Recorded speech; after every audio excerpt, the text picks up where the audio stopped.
The New World Order. Those are the roots of trouble. I imagine that right now you're feeling a bit like Alice, tumbling down the rabbit hole. Let me tell you why you're here. You're here because you know something. What you know you can't explain, but you feel it. You felt it your entire life. That there's something wrong with the world. You don't know what it is, but it's there, like a splinter in your mind, driving you mad. It is this feeling that has brought you to me. This is your last chance. After this, there is no turning back. You take the blue pill, the story ends. You wake up in your bed and believe whatever you want to. You take the red pill, you stay in Wonderland, and I show you how deep the rabbit hole goes. All I'm offering is the truth, nothing more.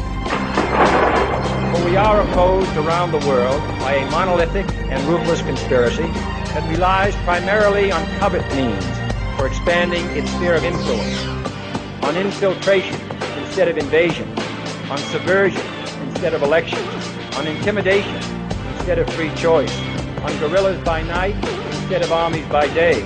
It is a system which has conscripted vast human and material resources into the building of a tightly knit, highly efficient machine that combines military, diplomatic, intelligence, economic, scientific, and political operations. Its preparations are concealed, not published. Its mistakes are buried, not headlined. Its dissenters are silenced, not praised. No expenditure is questioned, no rumor is printed, no secret is revealed. But I am asking your help in the tremendous task of informing and alerting the American people. And now, welcome to another episode of Down the Rabbit Hole. Here's your host from federaljack.com. It's Popeye.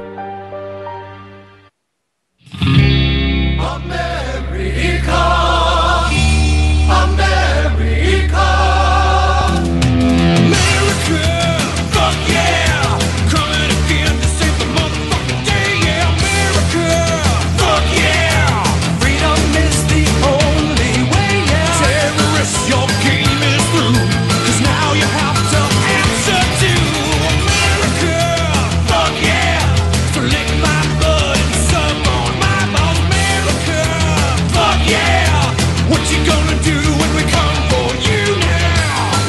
It's the dream that we all share, it's the hope for tomorrow, fuck yeah, McDonald's, fuck yeah, Walmart, fuck yeah, Gap, fuck yeah, baseball, fuck yeah, NFL, fuck yeah, rock and roll, fuck yeah, the internet, fuck yeah, slavery, fuck yeah, fuck yeah.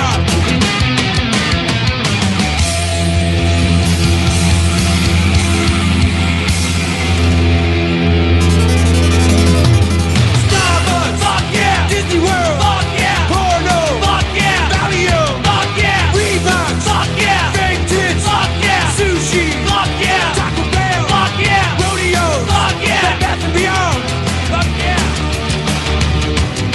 Liberty, fuck yeah, White Slips, fuck yeah, the Alamo, fuck yeah, Band-Aids, fuck yeah, Las Vegas, fuck yeah, Christmas, fuck yeah, immigrants, fuck yeah, Popeye, fuck yeah, Democrats, fuck yeah, Republicans, suck my shit, books.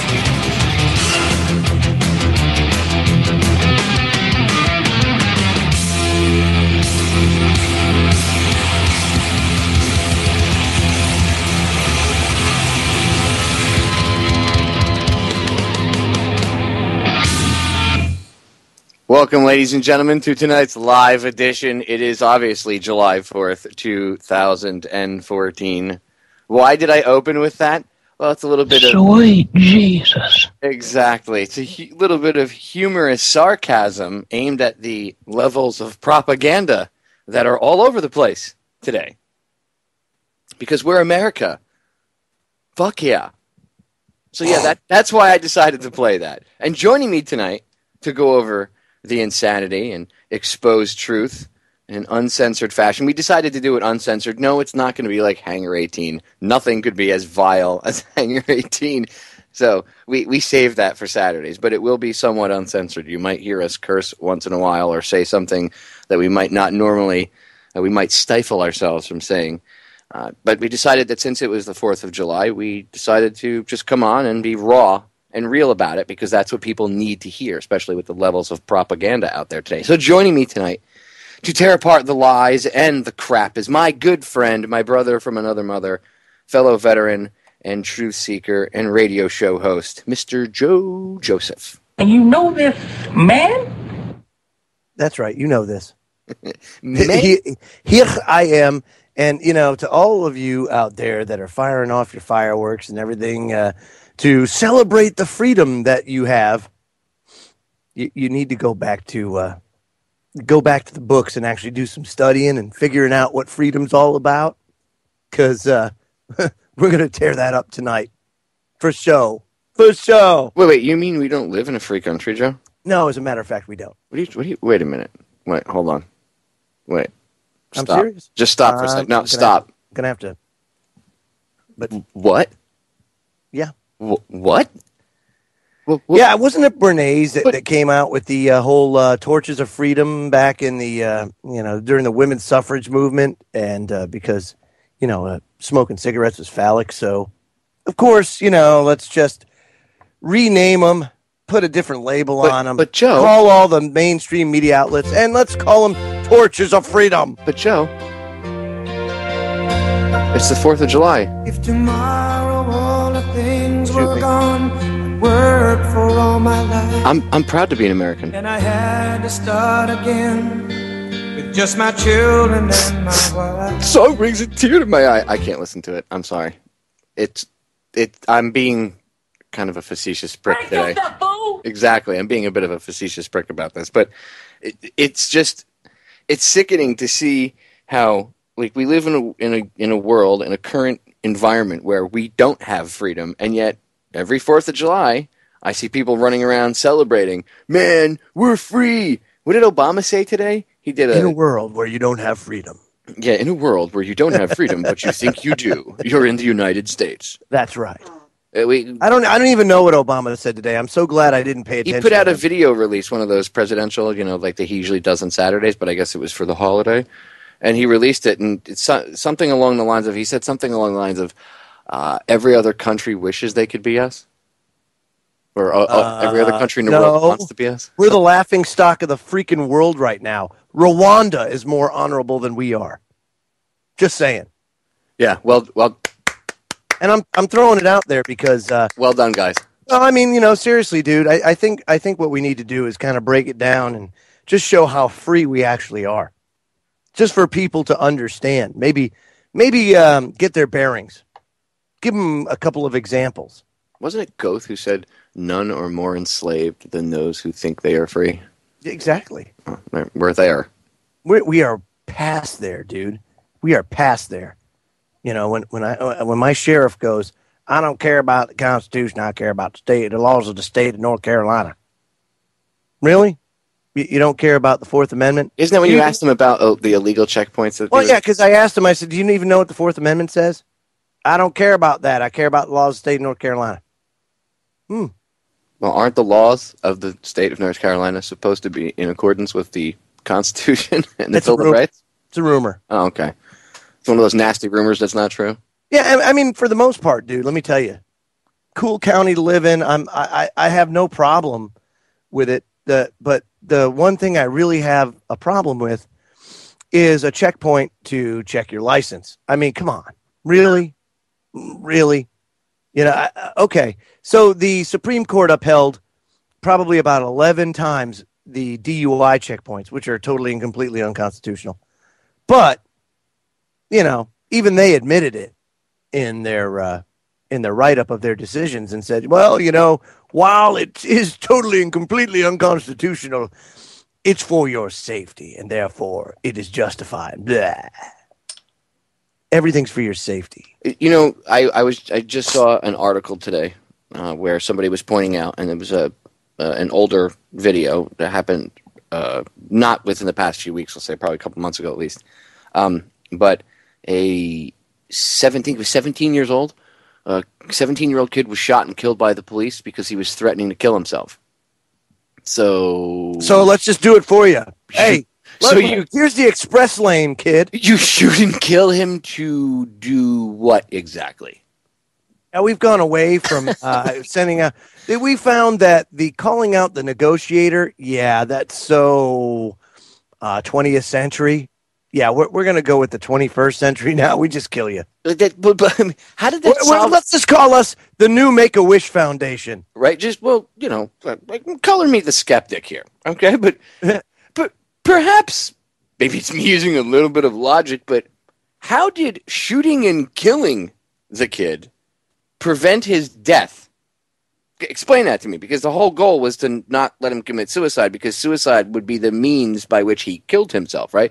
Or it's the terminology of one killing himself. So suicide really actually it's more so the action of killing yourself. But if you got rid of the term suicide, if he was trying to kill himself, so in order to stop him from killing himself, which would make him dead, you made him dead. Well, we could turn suicide into something good. I mean, since July 4th, everybody seems to, hamburgers, hot dogs, freedom, and democracy reign supreme. Oh, yeah, let's just break out the red, white, and blue. Woo! Okay. So let's just play a little game. Since they have mind screwed us into believing that we're free and that we celebrated on July 4th, which, by the way, isn't even Independence Day. Not even Independence Day. The Declaration of Independence wasn't even signed until August 2nd. But, okay, we'll go with the 4th. The problem that we have here, and I'll use suicide. Okay, let's just instead of calling it suicide, Popeye, because that's very politically incorrect now. It's a very vile word. I think we should call it evolution. You're evolving to the next state of being, and we're going to help you get there. Huh? Now, does that sound so bad? I think that sounds kind of nice. I think we can get Agenda 21, Georgia Guidestones, all that taken out. Well, all we got to do is change what suicide means. Really? I think we're there. Just like, what was it? The ICE just came out yesterday and said, from now on, we are not going to call them unaccompanied alien children. Why? That's just bad. We can't call them alien. So we're just going to call them, what was it, like lost children or something? Lost youth? Unaccompanied children. Or something. Got to take out alien. Can't have that in there. No. Well, because it's not nice, because you're going to hurt that child's feelings. That kid's just coming here for a better life. Okay. So does that mean if I decide that America's a police state and I want to go north to Canada, I can just cross the border anywhere I want? Oh, no, that's right. The Canadians will lock me up, probably beat the crap out of me while I'm in a cell, and then deport me back to the United States. Well, but they're not being racist, I guess, right? Because I'm a white guy. But didn't Bush sign us into the North American Union? What does it matter at this point? Well, that's the real reason this is going on. It's multiple levels. Well, I'm glad you brought up the immigration thing, because I wanted to touch on this today anyway. This is a huge push, and I think part of the reason is they know that even activists out there are going to get divided amongst this issue, and that's why one of the benefits of doing what they're doing with this whole thing.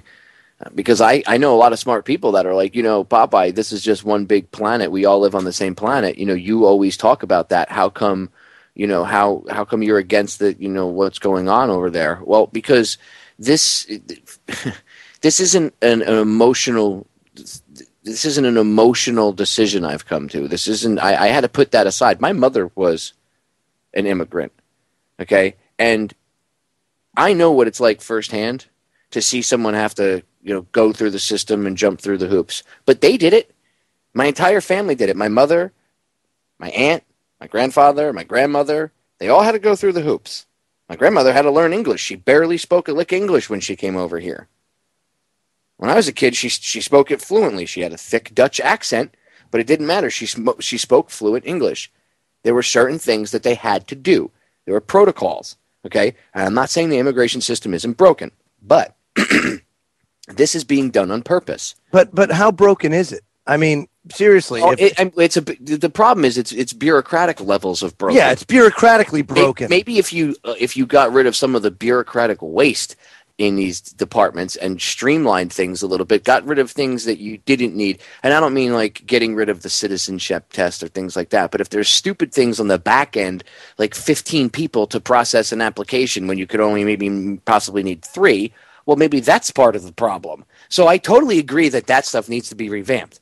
But a lot of the debate coming out about this is, we have to be good. These people are suffering. Okay, I understand that.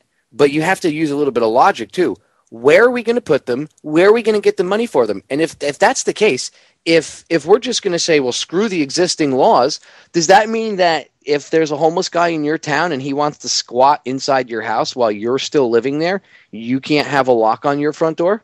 You should get rid of your locks. You're racist if you put locks on your front door. What are you afraid? Black people and Mexicans and people and anybody of colored skin is going to come in? Oh, that's right. That's not a real argument, right? No, that's not a valid argument. That's an appeal to emotion to try to get people riled up based on race baiting. Divide and conquer. Well, it's stupid. I mean, look, I feel bad for these people. They're in a bad situation, but what's creating the situation in their country? Well, gangs and their country's government. Oh, it wouldn't happen to be the war on drugs that would be a large problem with. Could have a little bit of an impact on it. Yeah. You think? You think a little bit? Maybe. I'm not too sure. That could be a part of the problem. But the fact remains, they're breaking the law. Okay, case in point, I saw a meme today on Facebook. Somebody posted a meme. And it was a picture of the protesters blocking one of the buses. And it said, immigrants. In fact, let me find the picture so I can actually read the thing to you properly. So because I don't want to misread it, because it was actually I got into a debate about it. I said that it was actually a logical fallacy, and I explained the whole thing. But it's a picture of them blocking one of the buses, and it says, immigrants who enjoy land stolen from its natives protesting immigrants seeking a better life on that land. Well, as someone I come from a unique position. I have one side of my family has Mohawk Indian in it, and I have a reverence for the natives, and I have friends that are natives. Joe knows some of my friends that are natives. Some of them are activists and radio show hosts. I've had them on before to talk about native issues. This is something that's close to my heart, and I know a large deal about. I also know what my mother and their family went through as immigrants coming over here. Okay, before my mother passed away, I spent many an hour talking to her about what her and her sister and her mother and her father went through. Okay, and what it was like to be an immigrant. And I've heard stories about what my grandmother went through in Nazi-occupied Holland. Okay, so I understand what it's like, for very close personal understanding of what it's like to be in an oppressed area and want to seek a better life. But was your grandmother a Holocaust denier? Yeah, right. Just checking. Well, she actually bore a tattoo on her arm. To be quite honest, she was on her way to Auschwitz. That's the only ones that got tattooed were the ones that were about to get exterminated. The other ones just got worked to death. But for whatever reason, I guess she had outlived her usefulness, and perhaps she was too feisty or whatever. She had an attitude, and whatever the reason was, she had to go. And they were able to get her out right before, as she was being transferred. They sold everything they had. My great-great-grandfather had a business in Holland, and he sold that and pretty much everything they owned.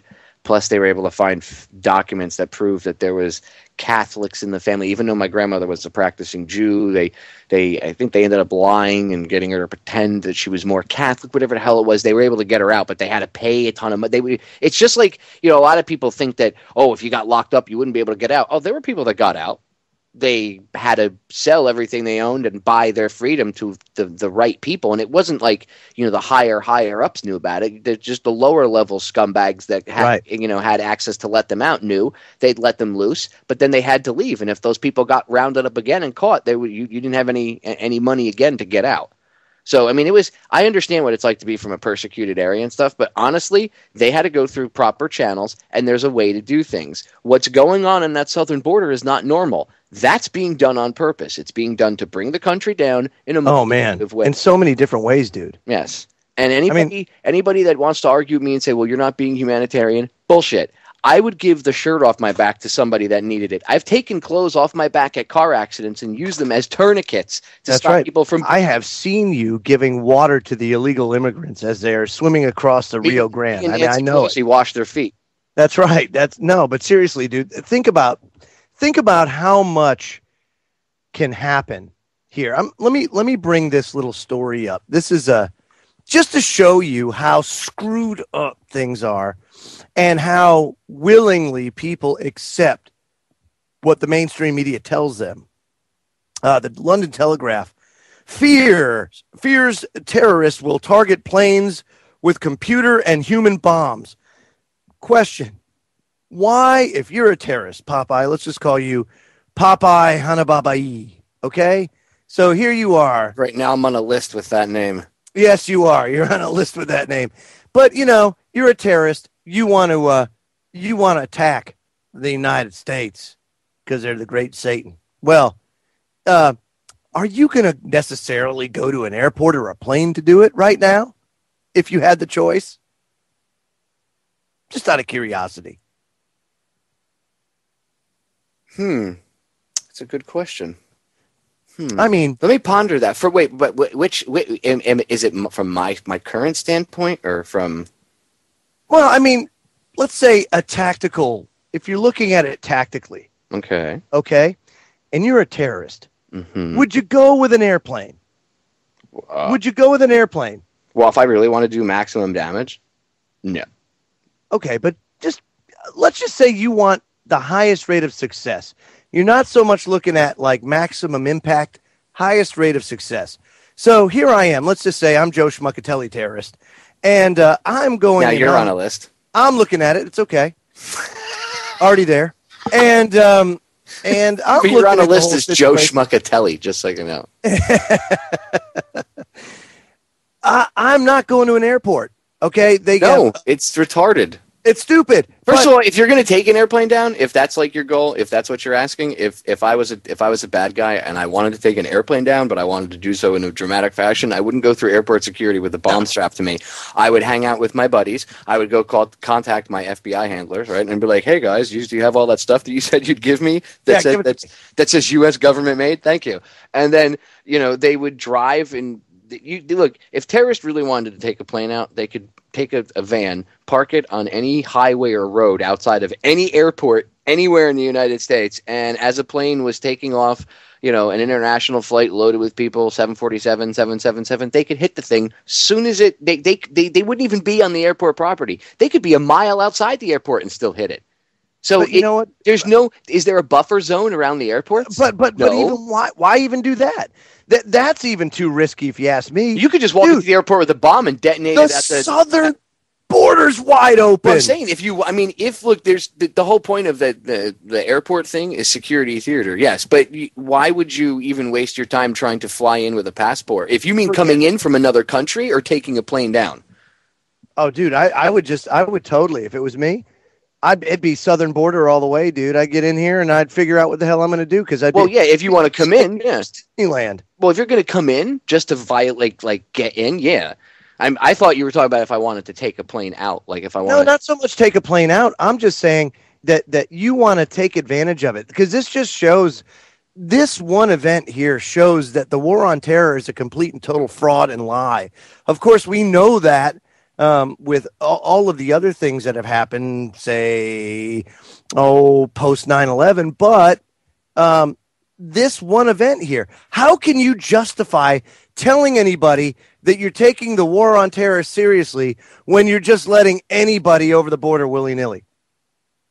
How do you do that? Well, again, security theater at the airport, security theater at the border. And how about they're scaring the crap out of everybody, telling everybody they need to be careful, TSA, we need TSA. Do we need more TSA? Do they need to be armed to stop terrorism? We have new terror scares, Joe. Apparently, the underwear bomber and the computer printer cartridge bomber, which both were proven lies and garbage, and yet they're both used as the basis for this new holiday threat, dun dun dun, from incoming flights from outside the United States, there will be now tougher restrictions because President Obama says so. And these are the reasons we're going to use already debunked bullshit stories to try to scare you further into submission. Dun, dun, dun. Yeah, and they're the same old stories rehashed time and time again, dude. All I got to say is I interviewed Kurt Haskell. He was on my broadcast last year. You can go listen to it. He was on the plane with the underwear bomber. Okay, the underwear bomber, actually, Abdul Muttalib reached out to him to be his, to talk to him and speak, in his defense. And Kurt was actually going to do so because he didn't believe that he did it. And he believes that he was, a patsy. He was set up. Kurt was on the plane. Kurt witnessed someone helping him get on the plane in Schiphol Airport in Amsterdam, helping him get past security, which I myself have been through the security line in Schiphol Airport twice. So I know what it's like. Everybody goes up one by one, and you talk to the guy. You tell him, he asks you, did you like your stay? Yes. And they'll ask you a series of questions. Like, what were you here for? Pleasure or business? Blah. And they're reading you as you're talking to them. They're reading your responses. They're reading your face. They're reading all your micro expressions. That's what they do. That's why it's called screening. And yet, this guy, you need a passport to get through that area. And yet, this dude got on the plane with no problem. They walked him on, dude. Of course they walked him on. And Kurt Haskell's talked about this. It's in the interview I did with him. So, underwear bombing, lies. Right. Been proven liar. And then he pled guilty, Popeye. Yeah, they all plead guilty. Anybody ever notice that? They always plead guilty? They always plead guilty, yeah. And they disappear. They go to Club Fed. Yeah, or they end up in a memory hole somewhere. Right. I'm going to cut us off because the break's sneaking up. Don't go anywhere, ladies and gentlemen. 3 minutes. We are back, ladies and gentlemen. And Joe, before I forget, we were talking about the immigration thing. Immigration, yeah. Look, let's not call that what that is. That's not what's going on immigration. here. Yeah, immigration would be immigrants coming over here to seek a new life. This is invasion. Yeah, and it's being done on purpose, and it's being done by the powers that shouldn't be. Because again, what do I always say? Well, it's a false flag. Well, you could label it is kind of a false flag, and you can label it that if you want. But what do I always say to everybody? Even when you and I talk all the time off air. I mean, Joe and I talk all the time. Joe's one of my best friends, and I say the same stuff. Am I allowed to say that? Yeah, well, on the air now? It's too late now, Joe. Everyone knows. Whoop whoop echelon. So, when him and I talk, I say the same stuff to him too, and we talk the same way about the same stuff off air. And I always say, just like I've said to you, dude, we have to pay attention, and I stress this, we have to pay attention to how they react to something, because that's telling. That tells you, what their real agenda is. Yeah. And a lot of times it'll help you, be able to ascertain whether or not it was an event that they caused or something that they're just taking advantage of. And in this case... Oh, dude, they're totally nonchalant about this. Dude, they don't care. No, of course not, because this is all part of the plan. What did Pelosi say? It was like a week ago when she said she went down there and she said she was like, "Hey, we're all Americans."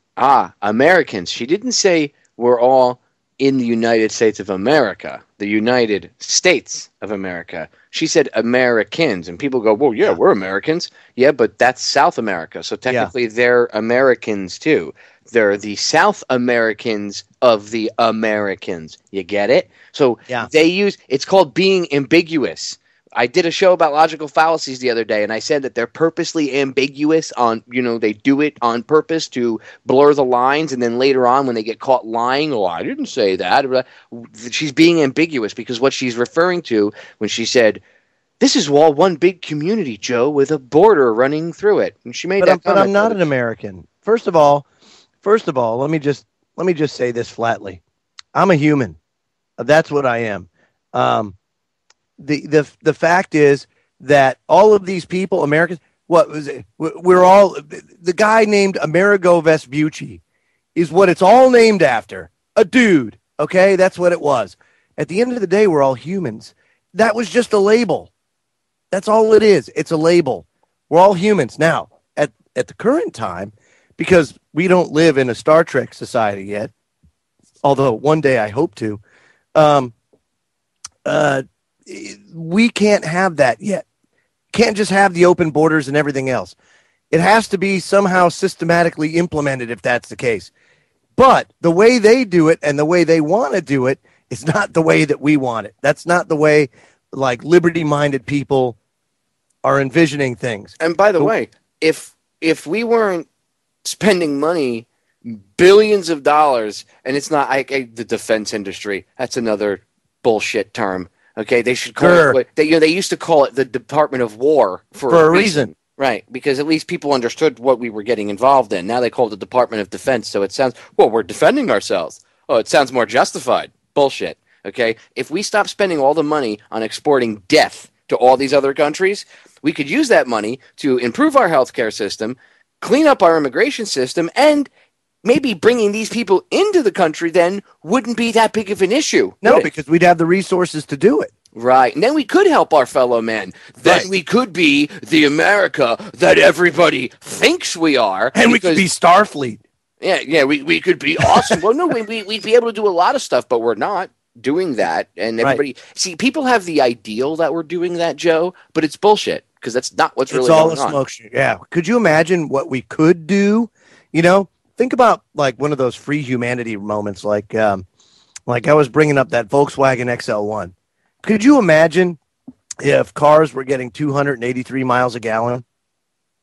You know, that's a free humanity moment. All I got to say is in the 60s, GM purchased a carburetor patent from a regular, guy, I guess the guy was an engineer, if I remember correctly, but he regular citizen, came up with a carburetor that got, I think it was like 66 or 60-something miles to the gallon.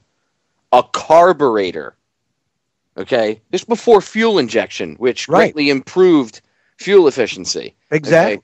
So they had the technology to make carburetors suck. They eat gas, man. Those things are horrible. Somebody came up with a way to make one that got around 60-something miles to the gallon. And GM bought it and put it on a shelf. And that's where it sits to this day. T. Henry Murray. If you don't know who he is, look him up. Moray. T. Henry Murray actually made the first transistor like 30 years before the first transistor was actually made. And he made it as a gating tube to pull energy directly from the vacuum of space-time. And once you kickstarted this little machine into gear, it generated its own power and then generated enough power. As a matter of fact, his generated 50,000 watts. And it was a little box, and it pulled energy from the vacuum. And this was over 100 years ago. His family today is still trying to get the patent through. And they've been fighting over 80 years to get this patent through. And they won't give him a patent because he can't say where the energy comes from. So it's like it comes from the ether. But that doesn't count. They won't accept that. That's a scientifically, the ether is a scientific word. I'm just saying it's a free humanity moment. But no, I know. They won't let that happen. Do you see how humanity enslaves itself? Because this is the biggest trick of the game, Joe. They get these bureaucratic douchebags to sit in there and go, well, I don't.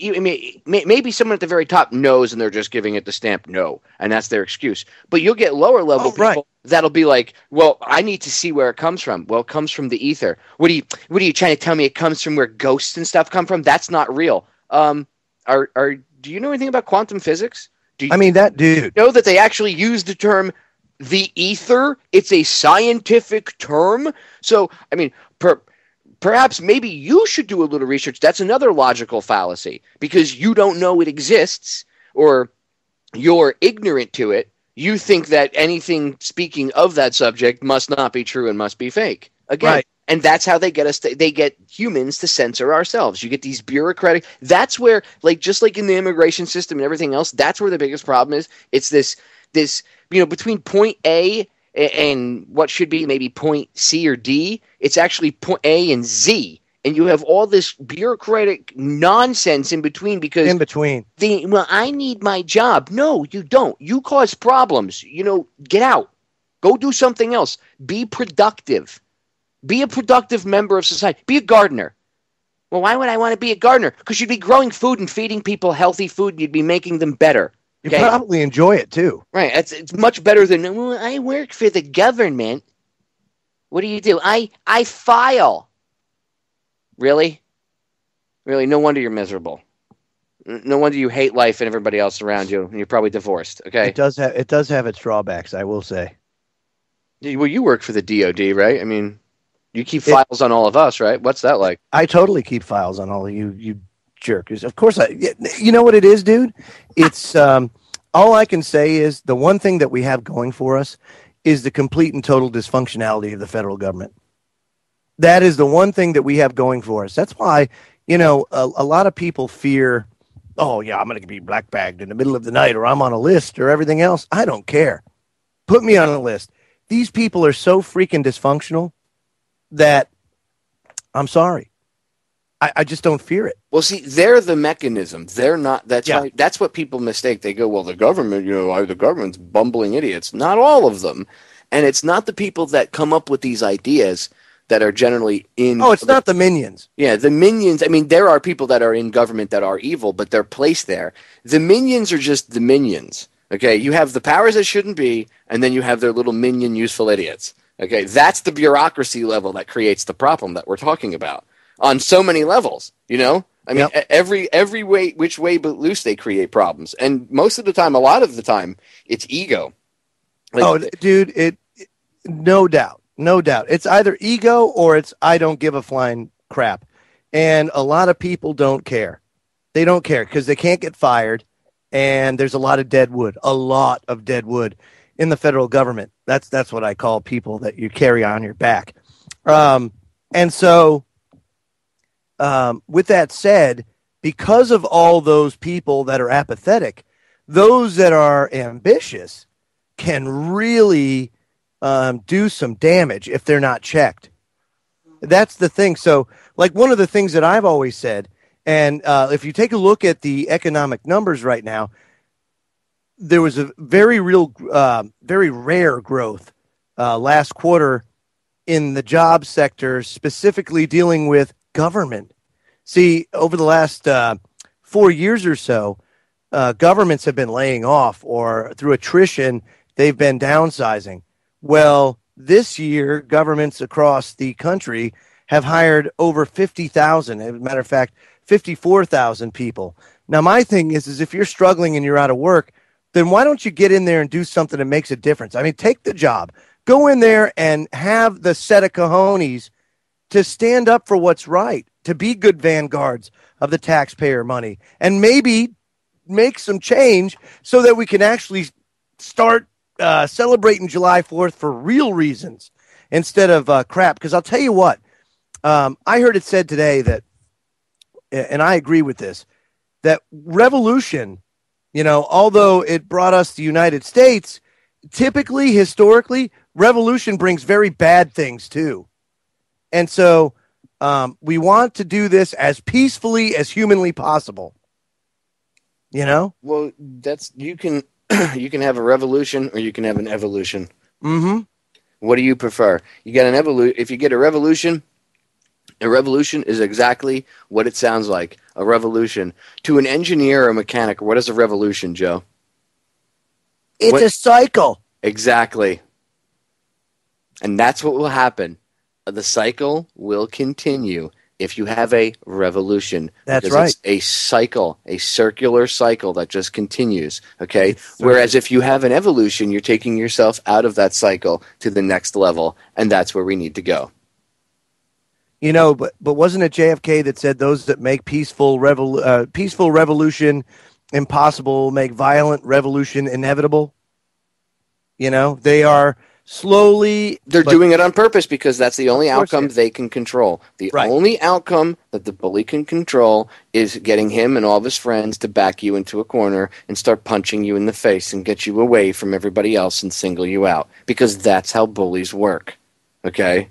If everybody stands together and says, no, there's like 1,000 of us and 3 of you, and we're going to kick the crap out of you. We've had enough of your crap. If you want to be a bunch of a-holes, go hang out over there in the corner by yourselves, talk to yourselves, play with yourselves, go play in traffic. Nobody really gives a shit. Leave. Okay. And they become irrelevant. And then the bully no longer has power.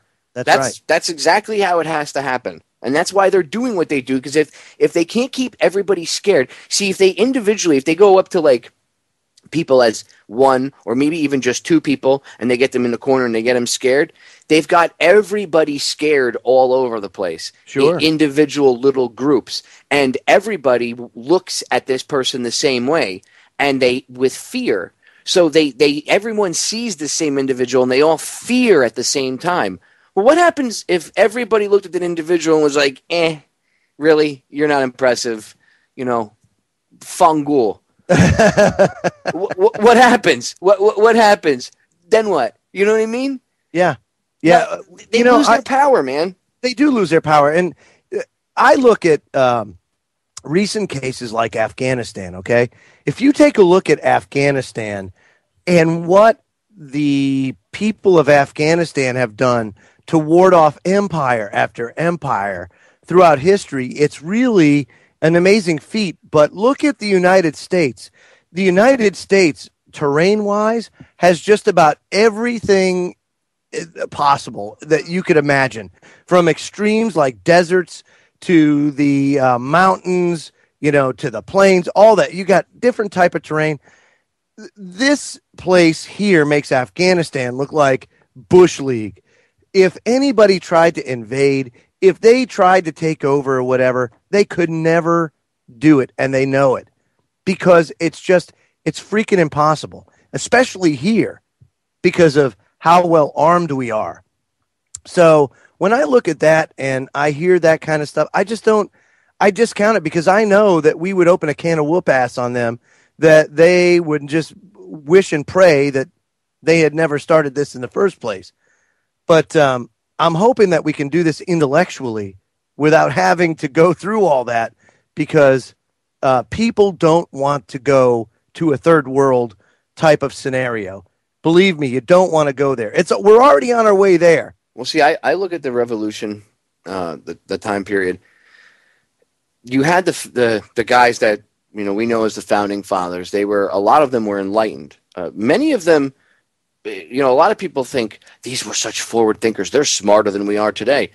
No, actually, many of them, to a certain degree, maybe with the formal educations that, technically compared to some people, but their forward thinking was the same thinking that we have today. It's what bred this freedom. The people before that hadn't thought like that.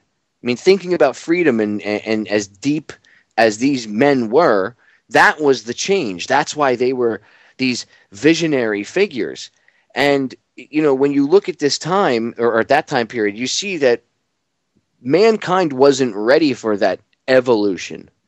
We were still taking our baby steps. And even though, yes, I know there was a lot of secret society influence, and they were trying to set the new country up actually as the new Atlantis. Go read Manly P. Hall. I know. But if you look at it on a much deeper scale, I think humanity was just, take away all that stuff, because that's more so branching off of, humans being humans. If you look, step back and you look at it, I think humanity, Joe, back then was just not ready for that jump of an evolution. I think that we had to go through that revolution that, Mark Passio and I have talked about this, how mankind goes through these cycles, and it will come up to this time where, the universe will offer us the opportunity. Are you ready to evolve? And it's up to us whether or not we do. And the universe isn't going to say to you, hey, you have other humans trying to stop you from evolving, because that's the point of evolving, is we have to realize what's going on and grow up and take personal responsibility. That's the point. It's really simple if you think about it. There's not much to it. The problem is getting everybody on the same page. That's the hardest thing to do. It seems like throughout history, especially with the great experiment, the United States. And you're right. A lot of the founding fathers were enlightened. As a matter of fact, the more that I look into the founding fathers, the more that I find the fact that people say, "Why this nation was founded under Christian principles." No, it wasn't. Not in the slightest. It wasn't. It's a farce and a sham. So the first thing I think, if we're going to do it and get on the right track, we have to be honest with ourselves, and we have to accept the history for what it is and carry on smartly from there. But that we can't get anywhere unless people start to embrace the concept of personal responsibility and mutual respect, Well, that's the biggest problem. That's our biggest problem. I did a show a couple weeks ago called The Human Divide on this specific topic. That's why you ever notice? You can tell what their goals are. If people go, "Well, I don't believe that because blah, blah." Okay, fine. You want to be a skeptic? Look, trust me, we're the real skeptics, because real skeptics don't believe everything that the government tells them. That's not real skepticism. That's called being a shill or being a lapdog. Real skepticism is going, no, I don't believe that. And I don't believe, look, I've come on air. I'm one of the members of the alternative media that comes on air when something happens and says, everybody chill out and wait a few days before you start saying this or that, unless we, there's been a few times where I've come on air the day something happened and said, okay, this is why I'm already convinced, or I'm thinking along these lines. But I still always urge, you know what I mean? I'm telling you, we need to pay attention. We need to grow up. We need to start using 5% of our brains that we have. Okay? I mean, we need to have personal responsibility. We need to, oh, Jesus, this is a topic I could go off on for hours, dude. This is the biggest reason that they can control us. I'll simplify it before I go off on a 2-hour rant. Okay? Is they keep us afraid. They keep us scared. They keep us alone. They keep us ignorant of our own true power, and they do it from the time we're born, because our parents program us with the crap that they've been fed, and they were programmed by the crap that they were fed, and they keep repeating the cycle over and over and over and over and over again. We need to break free of that cycle. We need to stop being afraid of each other, and we need to accept when we're wrong. The biggest way to change the world outside is to start, like, if you make a mistake, the first you'll be notice, humble, dude. That's really all it's about, dude. You'll notice the first thing you want to do is you'll be like, you'll try to come up with an excuse, right? The dog ate my homework or whatever. Just admit you did something wrong. It's actually more humbling and more enlightening than you'll ever realize. You just got to do it. I think everybody's just, it's like that first time nobody wants to do it, because nobody likes to be wrong. Nobody wants to feel like, oh, I feel like an idiot. Nobody likes that feeling of embarrassment or whatever you want to call it. Nobody likes it. I mean, if you do, then you're a jerk off. Maybe you're weird. I don't know. I mean, power to you. I shouldn't say that. Whatever. For each their own. Okay. I love all of you equally, even if you're strange. I should say that, because that would be being a judgmental prick. So I take that back. But the point is, you get my drift. Most normal human beings, if they feel, and no one wants to feel embarrassed. You know what I mean? So, seriously, I get it. Just admit you're wrong. I'm wrong at times. I have to eat crow. I don't like it. It's embarrassing. I've been wrong on air before, but it causes you to, like, make yourself be more on point. I read an article once from the Daily Courant, and I know that website's a parody site, and for whatever reason, it, like, even though I know it's a parody site, like, it didn't trigger in my brain, and I read it on air. This is about 2 years ago, 1.5 years, 2 years ago, and I read it on air, and someone in the chat was like, Popeye, you realize that Daily Courant is a parody site, right? And I was like, oh my God, it is a parody site. Why did I read that article? So I came back on air, and I had to admit that I was wrong. I did. Do you know what? And I did it in the same, luckily I found out in the same broadcast, so I was able to at least address that in the same broadcast. Now, that's a big faux pas. A lot of broadcasters say, oh, never do that. Just carry on. That's not professional. Why is it not professional to admit you made a simple mistake and that you're owning up to it? You gain more credibility if you say, oh, man, I'm an idiot. My bad. And you smack your own hand, and you do it and you admit to it, than if you make a mistake and then just never own up to it. Because then people are going to be like, well, that's not true. This guy said this, but look, I did some research and that's not factual. Ah, see the difference? Now, if you don't go back and recant your statement, they can just use that and say, see, we've debunked him. But then if they research you they listen to that entire broadcast, they'll hear you say, oh, you know what, I was wrong. That was some erroneous information. I apologize. Oh, look at that. You see? You see? Oh, wow. And things are so much better. Well, just look, dude, more, you know how many people, I actually, because of that, I was embarrassed. I was like red-faced. I was embarrassed. And you know what? One of the, you'll have to direct me to your archives on that. It's like 2 years. It was about some pizza store owner like telling Bloomberg to kiss his ass over the soda ban in New York. And it was, honestly, it was so believable. That's the problem with these parody sites, by the way. Some of the stuff is just, even though it's off the wall, it's so believable with all the insane things that go on. But yeah, anyway, if you make a mistake, just own up to it, man. Nobody wants to, Joe makes mistakes all the time. All the time. He's a clumsy MFer. I make mistakes. Whatever. We're humans.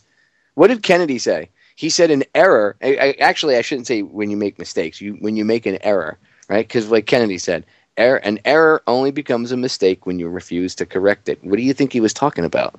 Personal responsibility. Take personal responsibility. You want an example? Kennedy wasn't really responsible for the Bay of Pigs. Everybody likes to blame him, and history tries to blame him. But if you actually research it, he signed off on it. It was the people lower level in the chain of command, like McGeorge Bundy, that actually effed that up and caused that debacle. Kennedy, there was a whole plan that was laid out, and he had authorized the planes and everything 2 days before. But he came on air, and he took blame for that.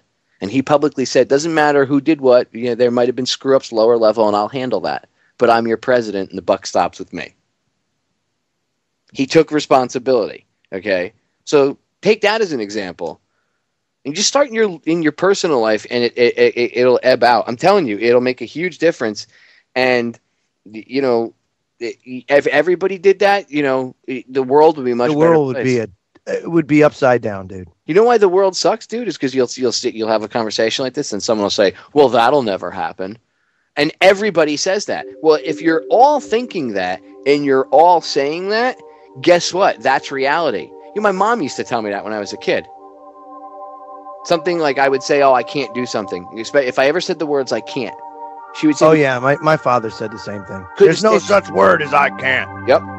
She would say, if everybody said that, then nothing would ever get done. It's exactly what she said to me. And I don't know why, but that had a profound effect on me as a kid. I was like, wow, if everybody in the world said they couldn't do it, nothing would get done. I blew it off. Whoa. No, I didn't. My mother's little I totally did. Philosophical rants hit me right in the head when I was like 5 or 6 years old, dude. It took me till about 25 to really say, oh man, the old man was right. No, I learned it young, and then I met girls. And then I was like, until I was in my late 20s. The break is sneaking up on us. Ladies and gentlemen, stay tuned. Don't go anywhere. We will be right back. Ladies and gentlemen, we are back with hour number 2 here on tonight's live edition of Down the Rabbit Hole. I am your host, Popeye from FederalJack.com. It is July 4th, 2014, and hanging out with me is my good friend, my brother, my fellow compatriot, Mr. Joe Joseph from the Freedom Link. Joe. I'm looking for a car that's been tricked out to look like an ice cream truck. Yeah, I'm sure he is that bastard. Oh my God. Herbert. Yeah, I know, man. So where are we going in this hour? You don't want to know. Well, now that I'm thoroughly just aggravated. We want a little bit of humor to start off hour 2 with. So why not? Okay, it's the 4th of July. And just by the way, for those of you that are joining us, you didn't hear hour 1. We're a bit uncensored today because it's the 4th of July. Most people are off of work.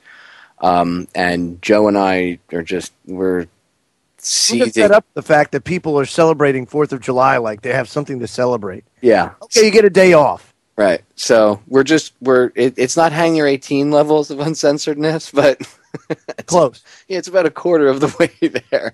And we opened with the music from was it Team America World Police. Yes. America F yeah. So if you go back, in fact, that's the title of the broadcast is America F yeah.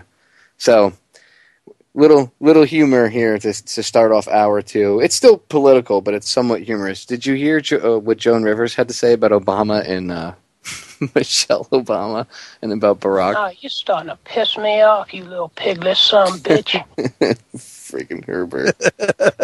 He's so creepy, dude. I know, man. He reminds me of like the atypical politician. But did I hear about Joan Rivers? Absolutely. I found out today that Joan Rivers is a Larry Sinclair fan. I had no idea. She just outright, somebody asked her about, do you think it's time for the first gay president? She turned around while the guy's interviewing her, recording her, and she says, oh, honey, please. Obama's gay. We already have the first gay president. And then she continues to like walk into her apartment or wherever it was, and she stops and she turns around and she called Michelle Obama a transvestite. I was like, oh. So, the reason I bring this up is because there's, you hear the rumors all the time, right? People are always talking about it. And a lot of people that defend them will just say, oh, you're just hating on them, this and that. It makes you wonder, and knowing what I know about Hollywood and stuff, that they don't, even when they know about this stuff, they don't talk about it. Because I know actors, mainstream actors that are not openly gay, okay? And I know they're gay. And I know people that have been I personally know people that have been at parties with people in Hollywood where they've seen this mainstream leading man actor making out with another guy, but he just doesn't want to openly do it because it would wreck his leading man image. He would probably lose gigs and stuff, right? So Hollywood, they don't talk about certain things like that. So knowing that she's in Hollywood, seeing her reaction, see, this is how my brain works. It takes all these things into play when it does analyzing. And knowing all this stuff and seeing her reaction, maybe there's a lot of people that do, behind the scenes, maybe this isn't such a kooky, crazy thing, and maybe the reason why they react the way they do when it gets brought up is because perhaps it is close to the truth. Now, the problem is the people that might bring this up, you'd have to bring it up in a valid argument. I mean, you can't just you can't bring it up in response to a political stance or something like that, because then you're actually engaging in a logical fallacy. But it is a rumor that's out there, and it's been talked about. We've joked about it, on Hangar 18. Kev, I don't know, man. Kev calls her man. The evidence is pretty damning.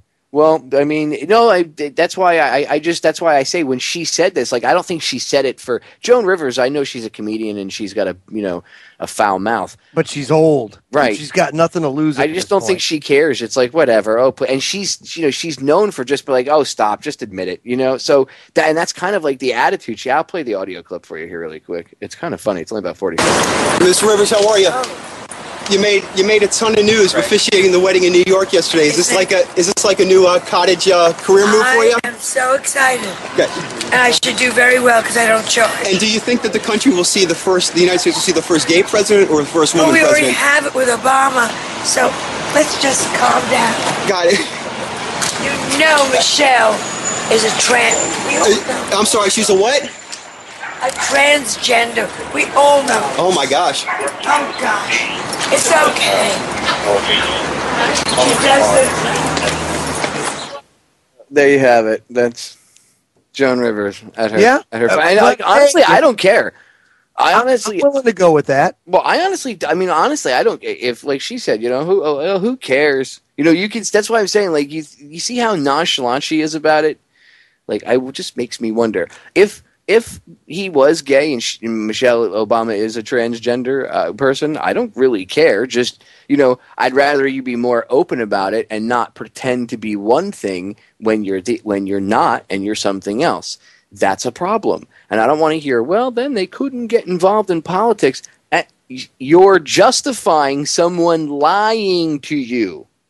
I have a problem. If you're lying to me about who you are as an individual, how do I know you're not lying to me about everything else? Because that's like your core. I'm not going to judge you. And I don't want to hear people say, well, not everybody's going to think like you. But if you want the world to be a better place, this is how we have to operate. What did Einstein say? You can't solve a problem with the same level of thinking that created it. That's right. Okay, so I don't really care if he's gay and she's transgender. I don't care if he was whatever. I don't really care. Okay, sexual orientation and all that stuff, that doesn't bother me, whatever. That's your personal, it's everybody's personal thing. Okay, everybody's on their own personal journey. What I care about is that I'm being lied to as if it was true, I would care that I was being lied to as, who you were presenting yourself to be. Because what you're presenting yourself as is not real. And I don't like fake people. I would respect him more. If he was gay and he was honest about it, I would respect him more for that. I wouldn't bash him for that. And I would openly take anybody on that did bash him if he was openly gay. I would say, look, that's not a valid point to attack him on. You can attack him on his political stance. You can attack him on his economic stance. You can attack him on all the evil things he's partaken in since he's been the president, the things he's covered up, whatever, no doubt. But you can't attack somebody based on their sexual preference. That's an ad hominem attack. It lacks any merit. And if we want to be able to move up, if we want to get out of this revolution, this cycle that we're in, we need to, and we want to evolve, we need to start thinking a little bit differently. You don't have to agree with everything that. No, but you got to do things out of love, dude. Exactly. Really, love is what is gonna. And it sounds cheesy as all can be.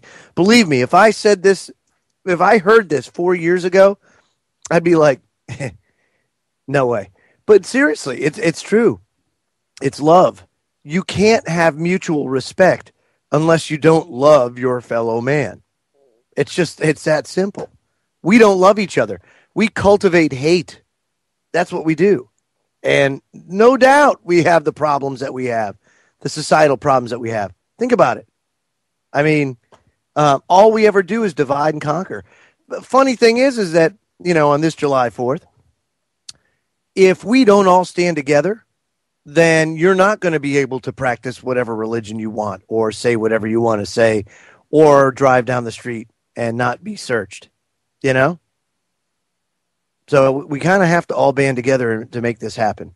Well, see, that goes back to the division thing, Joe. That's how they keep us all divided. They get us arguing over sexuality, politics, and when it comes to politics, it's certain political footballs they use or straw man arguments. Then that's why people go, I don't want to talk about politics. Well, it's not politics to talk about an issue.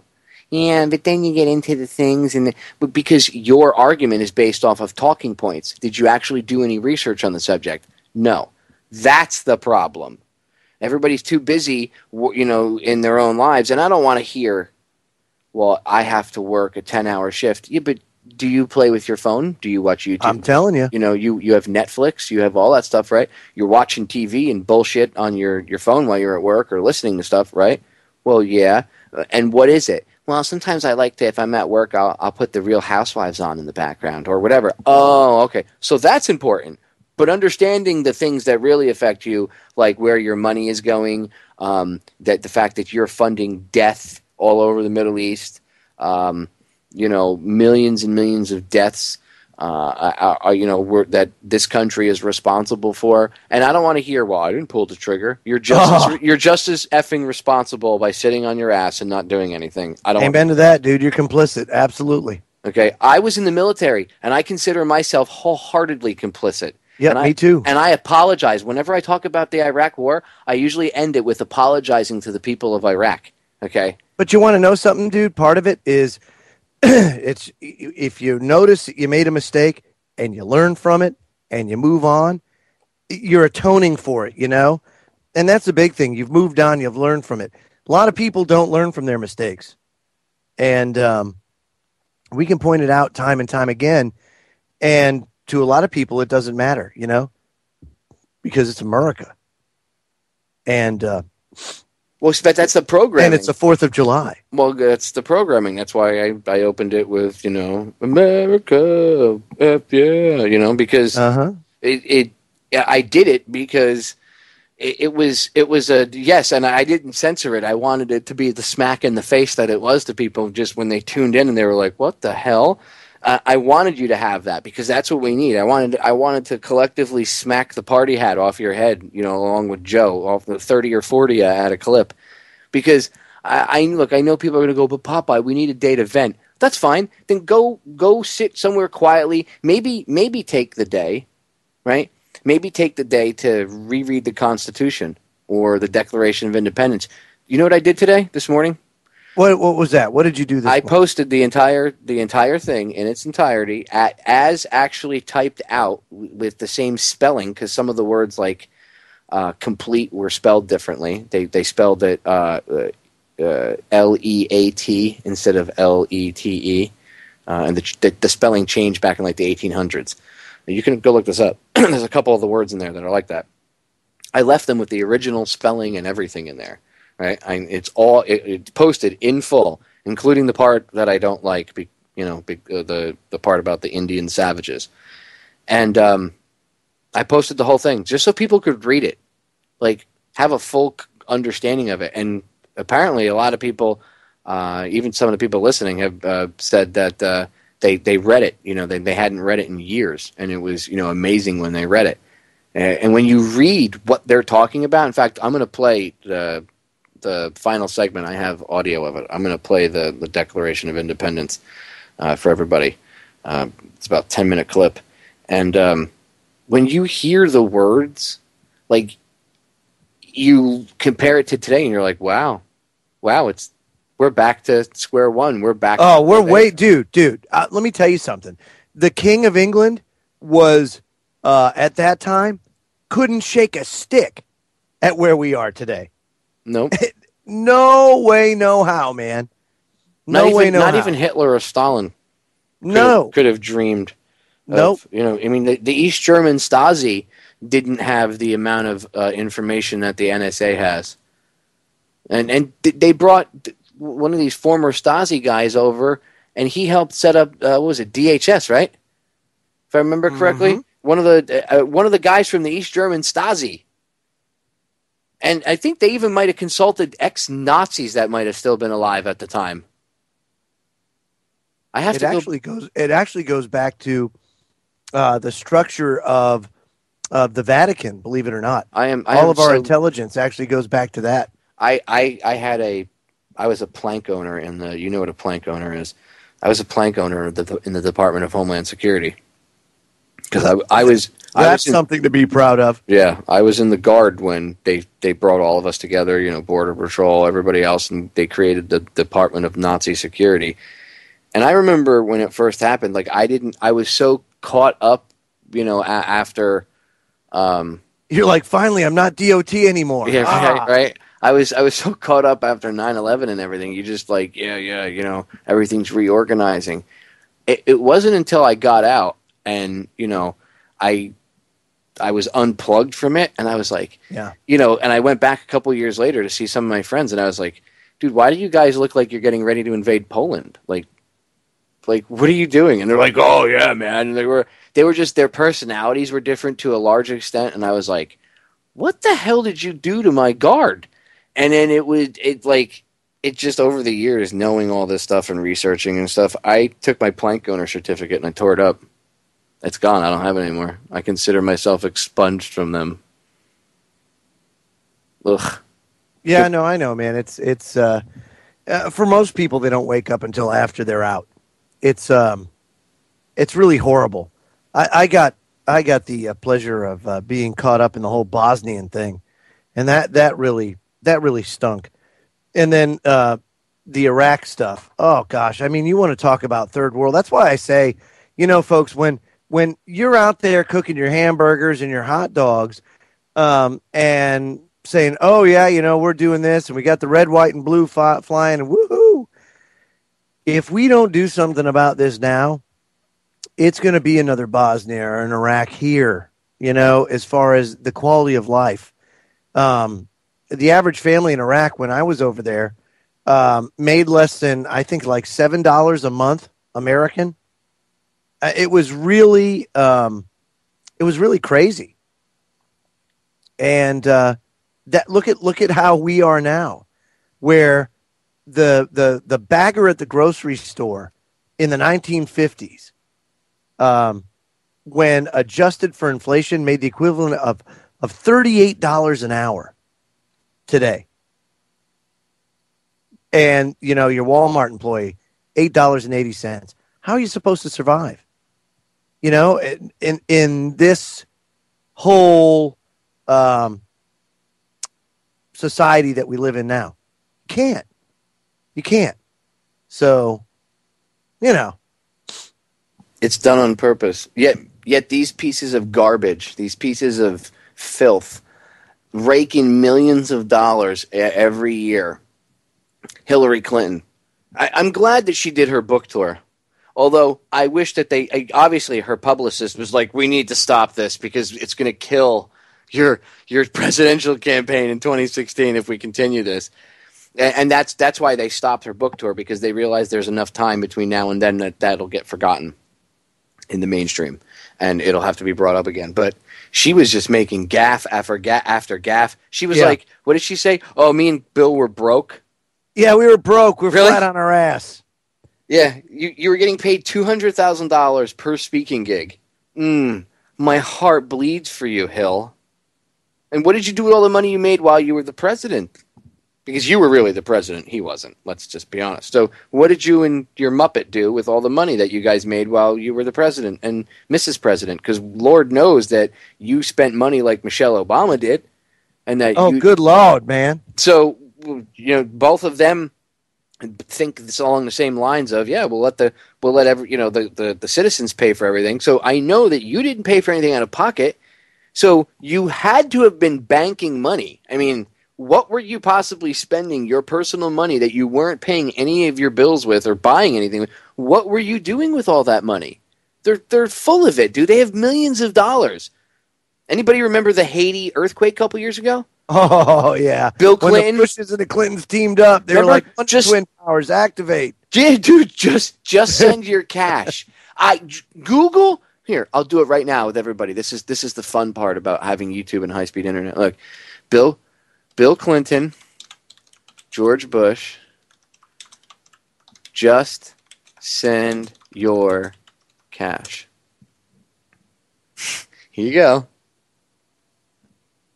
Let's see if it plays, if I can get it to... Oh, you could get it to play. Yeah, here you go. Hold on, flash player. There we go. I know a lot of people want to send blankets or water. Just send your cash. One of the things that President I will do is to make sure your money is spent wisely. Haitian people have got a tough... Let me replay that part. I know a lot of people want to send blankets or water. Just send your cash. One of the things that President I will do is to make sure your money is spent wisely. Now, may I remind you that he wasn't the president anymore. This is when Obama was the president, but this is them speaking outside the White House. This was him. Yeah. Him and Bill Clinton teamed up with President Obama for Haitian relief, and they got millions of dollars. You know, not one red cent went to the Haitians. Not one. Send your cash. Just send, dude. I couldn't make, like, people are like, I've told them that. They're like, no way, he didn't say that. I'm like, he said it right on the lawn of the White House. Did he say it on CBS? Yeah, and I mean, people are getting had everywhere. And the fact is that, you know, USA Today came out with this thing that said that the price tag for the American dream is $130,000 a year, and that 1 in 8 Americans actually live the American dream now. 1 in 8. It's just it's evaporating before our eyes. Well, they call it the American dream because you have to be asleep to believe it. That's right. So maybe it's a good thing that only 1 in 8 can live the American dream, Joe. I don't like it. Maybe people need to wake up. Maybe it's the harsh reality that they need. I know, but the problem is they're not waking up. Is really starting to take a toll on me now too. You know, especially with let's take a look at utilities and everything like that. You know, while I'm striving very hard to be self-sufficient and trying to get there, it takes time. In the meantime, you're continually hampered by these excessive bills because of carbon credits and the global warming. You know? Oh, well, no. Well, I agree. Man, bear, pig. No, there's a lot of that stuff. But see, the people are going to say, well, the people that start to pay attention, they go, well, what's the solution? How do we stop it? I can't stop it. What do I do? Well, yes, you can, because the first thing is to take back control of this country, take back control of the system. The system is not working. There's many parts of the system that are not broken. Dude, the system's broke. It's not broke. It was never set up to help you to begin with. You're just waking up to realize that things aren't what they are. Okay? If we can, the system is just the system. The government is really just a tool, like a hammer. Now, with the hammer, you can build a house, or you can cave someone's skull in with it. It really depends on what you do with the hammer that makes, good or evil. So if we take control of the hammer out of the person that's trying to bash someone's skull in with it, and we start to build a house with it, that's doing good. We need to switch things up. Now, I'm not saying current structure and everything needs to remain in place. There's a lot of things that could get torn down that we do not need. And the word government itself I don't even like, because it literally means mind control. Yep. Literally. Break it down. Latin. Mind control. To control the mind. We don't need that. I mean, some sort of structure, maybe we should call it. That's fine. Some sort of whatever framework.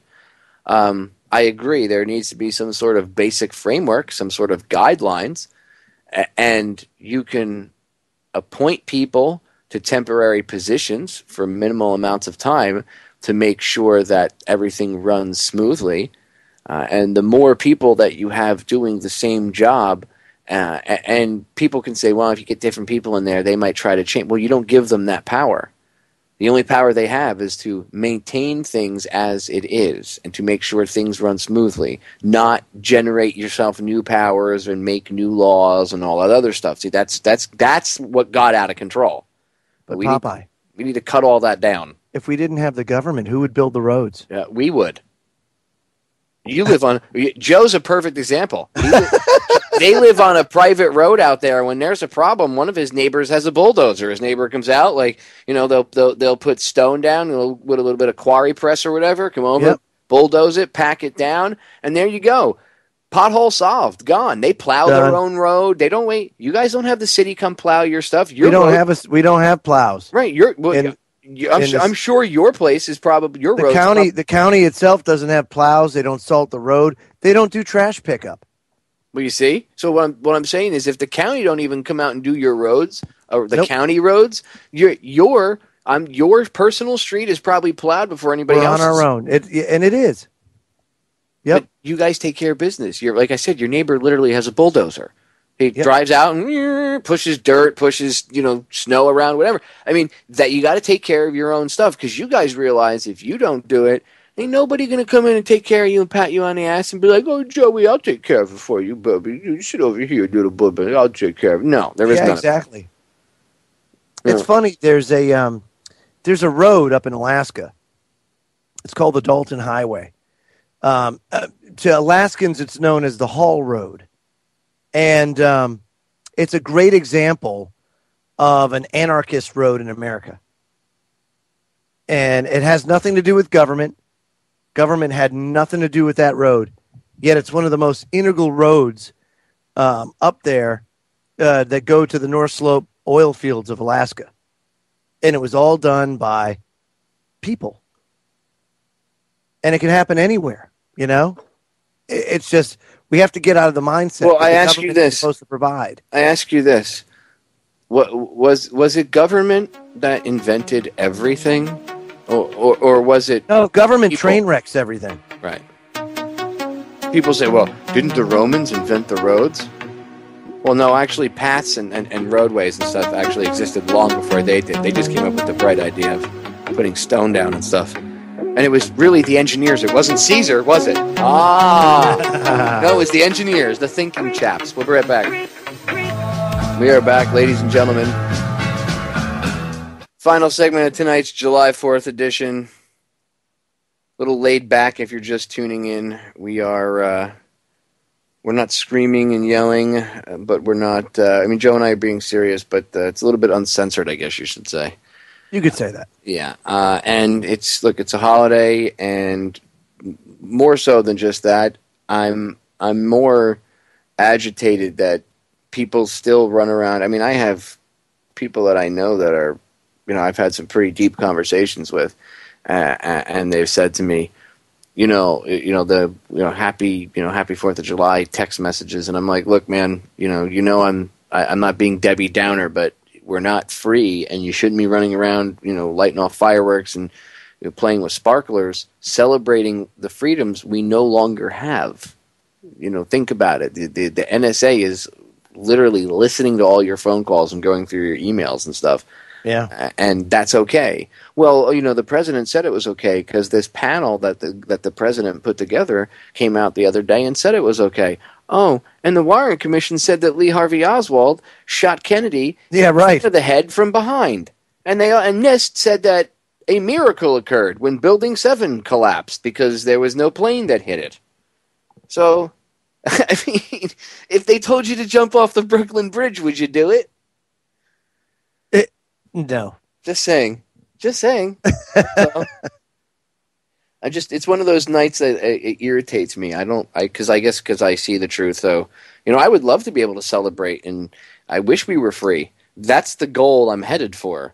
But, like you and I were talking about before, we were in this cycle, a revolution, because that's what a revolution is, a cycle.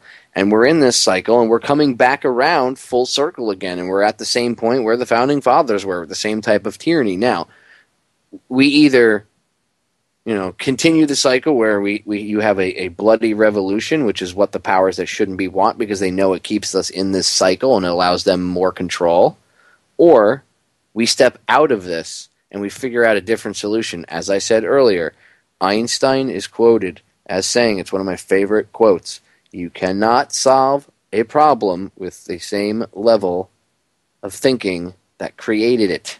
That's right. So if we're thinking in base level thinking, we're not going to solve the problem staying there. We need to go up that ladder. If you don't know what I'm talking about, go watch my show from about 1.5 years, 2 years ago, Mark Passio. I did, there's a lot of pictures and slides I did in the video. It's on YouTube. It's called The Occult Aspects of 9/11. It's up on federaljack.com. The Occult Aspects of 9/11. And when there's a picture in there where Mark and I get into talking about like base level thinking, and there's a picture, it's, I forget where he got it, but it's a Masonic, I guess it's like a painting or whatever you want to call it, but it belongs to the Masons, and it's representative of them becoming enlightened in their thinking, and that's what the black and white checkerboard is. That's base level. Why do you think cops have the black and white checkerboard around their hats? Because they're base level thinkers. Get it? Yeah. And that's how we're stuck in the same level. Well, if you look at that picture, you'll see that there's the black and white checkerboard, and then there's a ladder kind of ascending up to what would be considered, heaven, and that's the enlightenment. You're becoming smarter. You're becoming, as the Masons believe, God with a little g, not God with a big G. God with a big G is the God that created everything. That's the creator. But a God in your own human right. God with a little g, meaning that's why they look at us. And when I say they, not the Masons, but the powers that shouldn't be, they think along the same kind of thinking, but they look at us like we're the brain dead because we're not fully connected. We're still at base level. So that's why they laugh at us. That's why they call us cattle. They talk about self-centered a-holes. They don't bother to go, well, maybe if we opened the bridge for everybody to cross, they would all be enlightened and all of humanity would be better. No. They want it only for themselves, and they want to subjugate everybody else. And if they keep everybody else down on that base level of thinking, that's how they're able to do what they do. And they do. That's what music is about. That's what movies are about. That's what all that shit is about. It's all about keeping you at a base level of thought. That's why there's always the same motifs put forward in movies. Fear, gratuitous sex, violence, all base level ego thinking.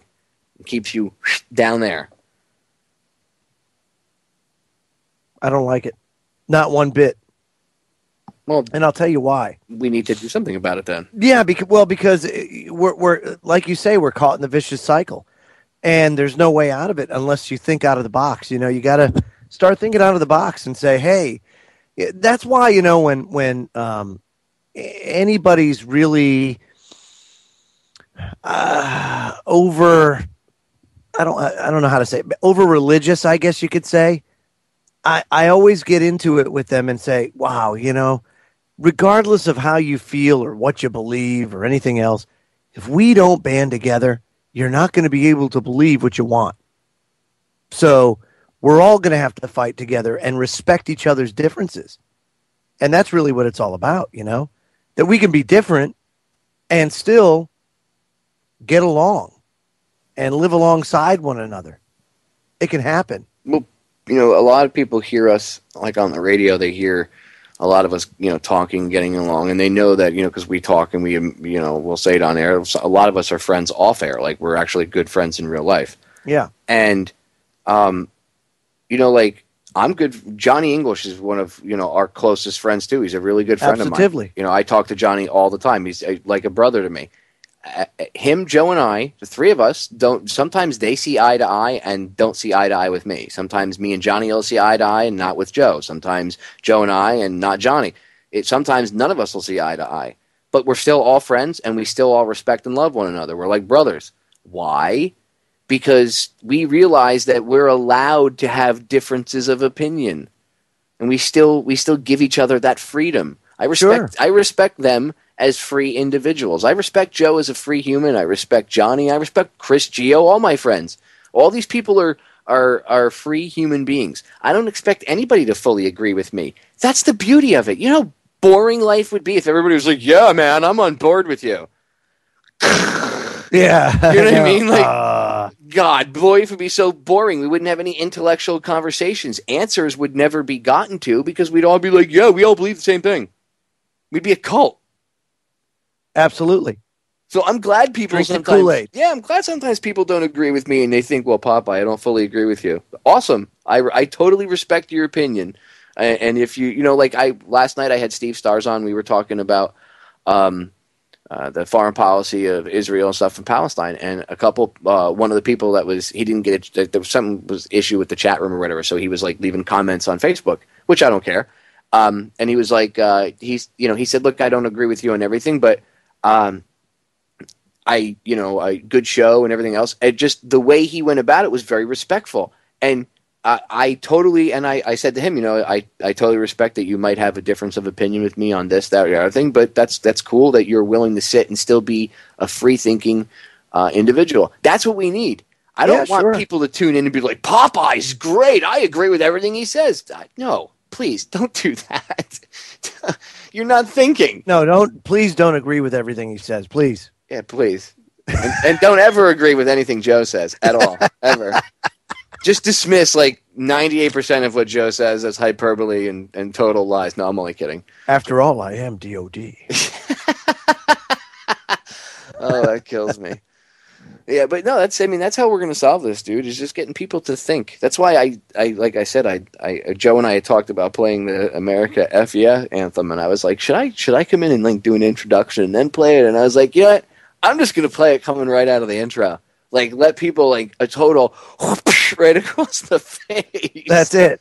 That's what we need. I mean, guys, I know you want to have a good time with your family. If you want to take your kids out and spend time with your family, you don't need a holiday. Yeah, you don't need a holiday to do that. Go out and do that anyway. But if you're gonna celebrate the 4th of July in some way,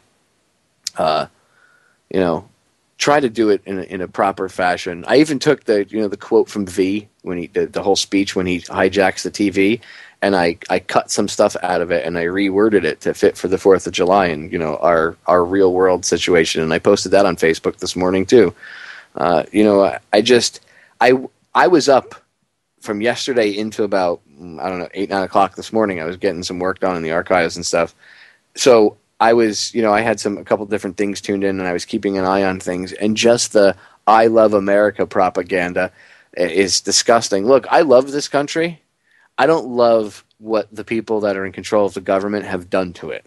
Absolutely. It's total and complete train wreck right now. Now, this country was once awesome, and its people are still awesome and great and have the potential to be great people.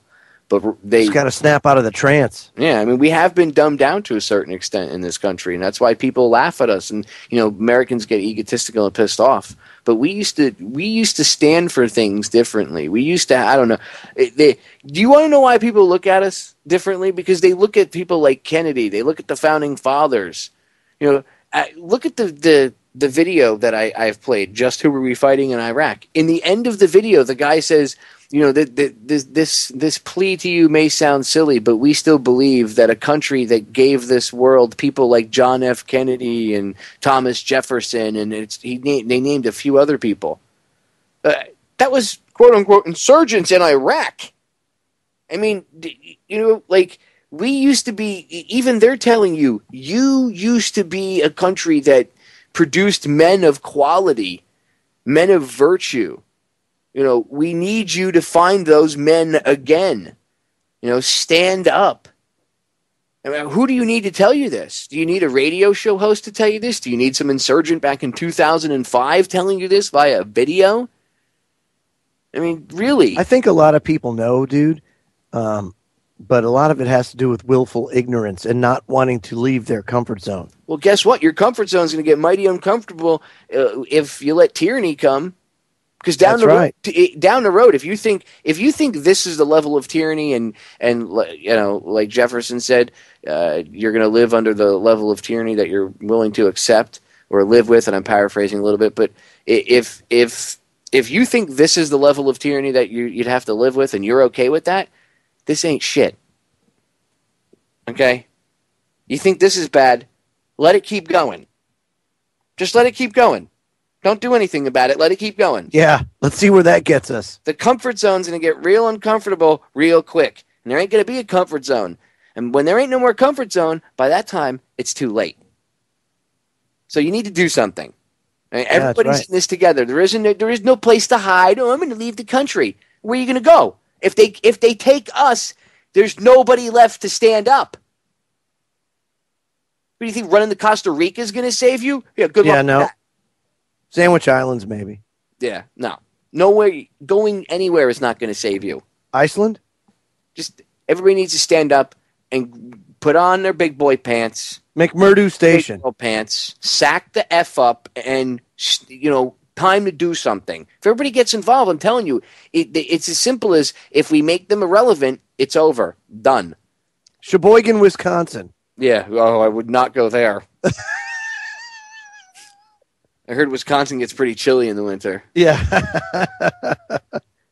Don't they make cheese, though? I think so. I guess I could eat that's a lot the rumor. of cheese.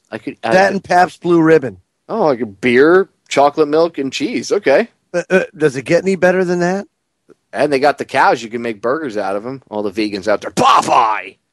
I'm sorry. I like steak, guys. Yeah. I'm not going to apologize for liking steak. Can't do it. Anyway, before we run out of time, I want to play something. Yeah, play that clip, dude. I have the audio of the Declaration of Independence, and I want to play this. I usually do this every year. I want to play this for everybody.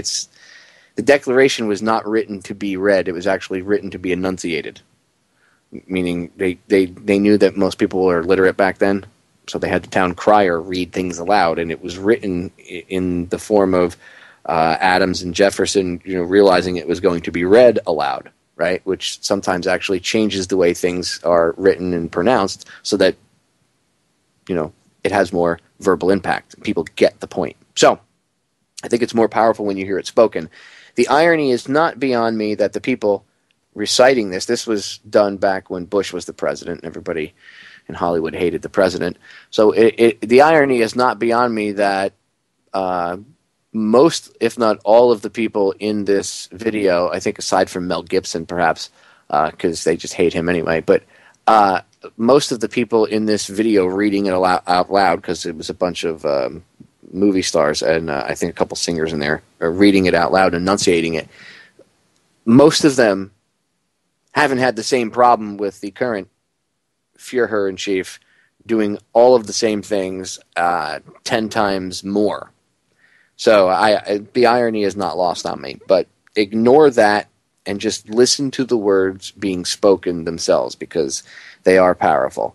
And the other part I don't agree with, and I've never agreed with in the Declaration of Independence, is the part about the Indian savages. But lies.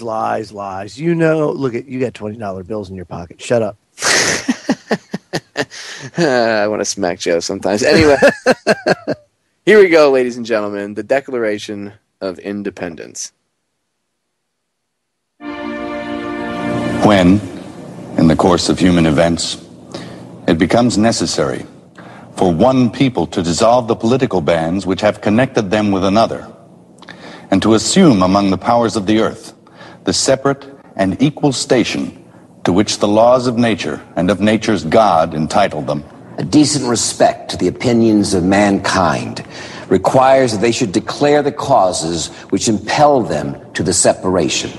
We hold these truths to be self-evident, that all men are created equal, that they are endowed by their Creator with certain unalienable rights, that among these are life, liberty, and the pursuit of happiness. That to secure these rights, governments are instituted among men, deriving their just powers from the consent of the governed. That whenever any form of government becomes destructive of these ends, it is the right of the people to alter or to abolish it and to institute new government.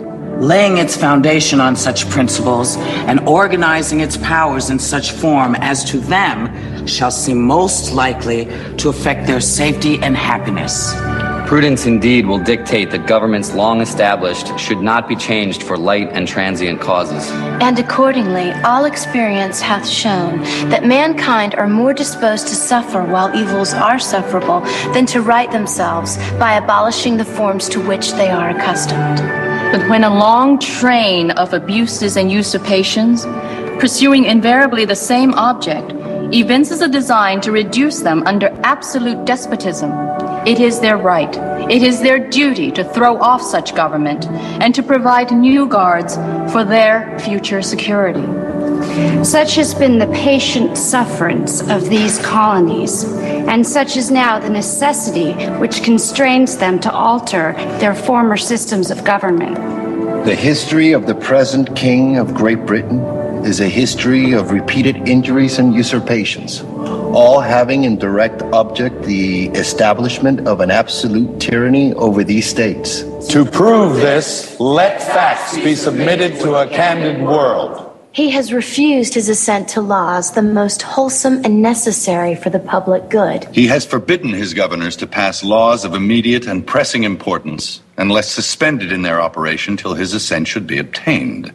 And when so suspended, he has utterly neglected to attend to them. He has refused to pass other laws for the accommodation of large districts of people unless those people would relinquish the right of representation in the legislature, a right inestimable to them and formidable only to tyrants. He has called together legislative bodies at places unusual, uncomfortable, and distant from the depository of their public records for the sole purpose of fatiguing them into compliance with his measures. He has dissolved representative houses repeatedly for opposing with manly firmness his invasions on the rights of the people. He has refused for a long time after such dissolutions to cause others to be elected, whereby the legislative powers, incapable of annihilation, have returned to the people at large for their exercise, the state remaining in the meantime exposed to all the dangers of invasion from without and convulsions within.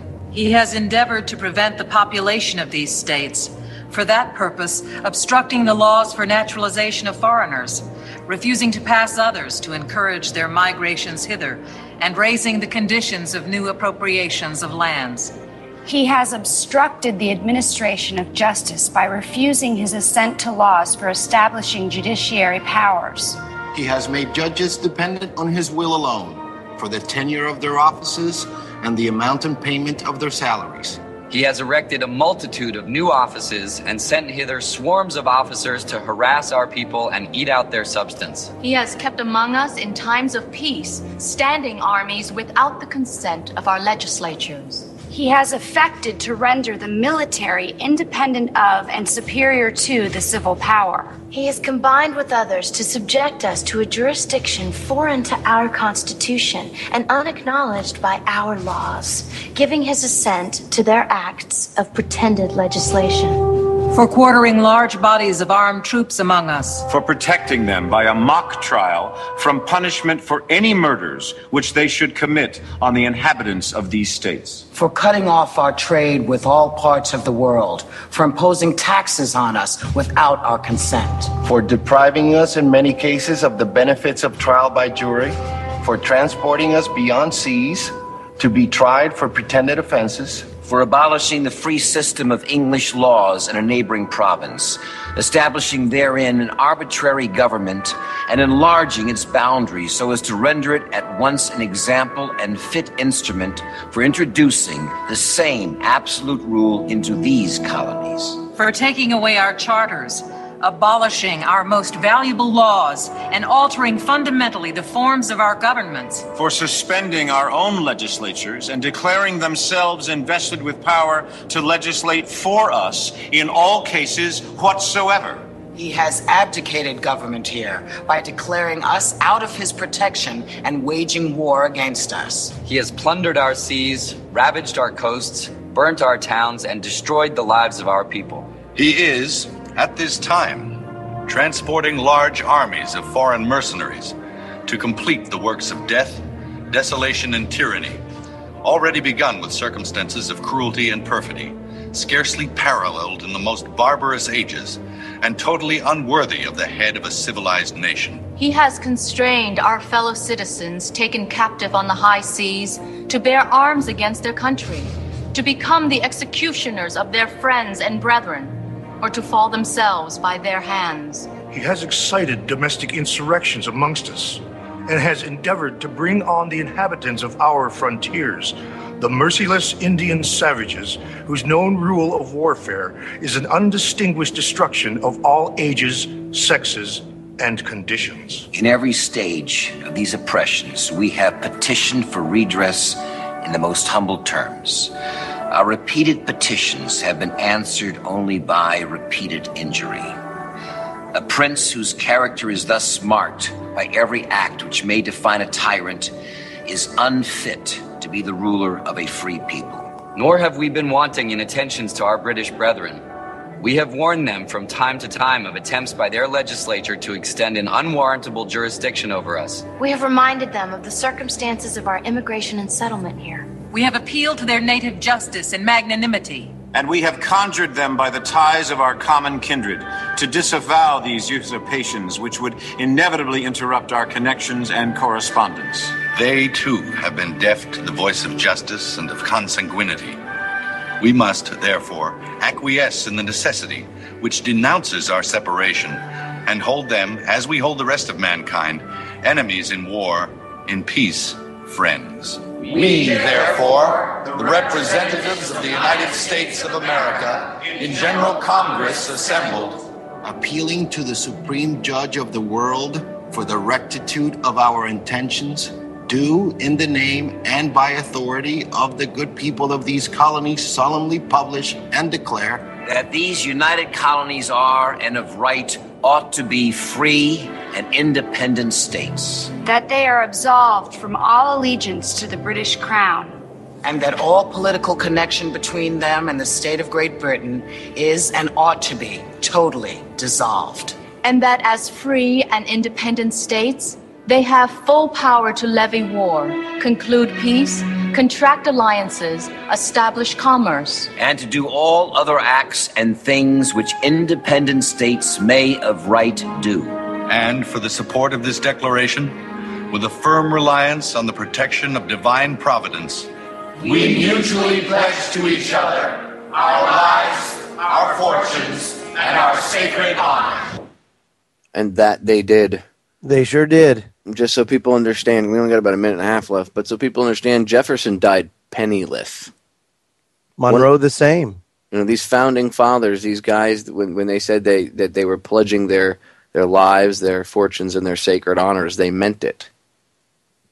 You know, when you see these politicians today trying to espouse how they're like the founding fathers, it makes me want to puke. Could you imagine if the Obamas had to have it like James Monroe, where he had to foot the bill every time there was a state visit or anything like that? Yeah, I doubt that would happen ever. If they had to travel, he had to pay for it, you know? It's like, Yeah, come on. You could see Michelle Obama doing that, right?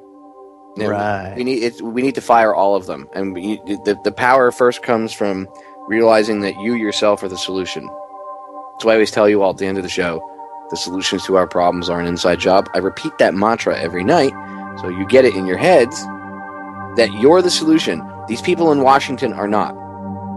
And the power of one is so powerful indeed. Well, exactly, dude. And they're the enlightened thinkers. We're the enlightened thinkers, like the founders were. These people are the exact opposite that are in charge. Educate yourself. Spend the 4th of July reading and learning true history. And then go grab your kids, grab your wife, give them all a hug and a kiss, and enjoy your loved ones. With that, we are out of here. Joe, thanks for coming on, brother. Booyah! Educate yourselves, ladies and gentlemen. Go listen to the Declaration of Independence again. Grab the archive and listen to that last part again. Listen to it read aloud. I'll catch you all again live next week.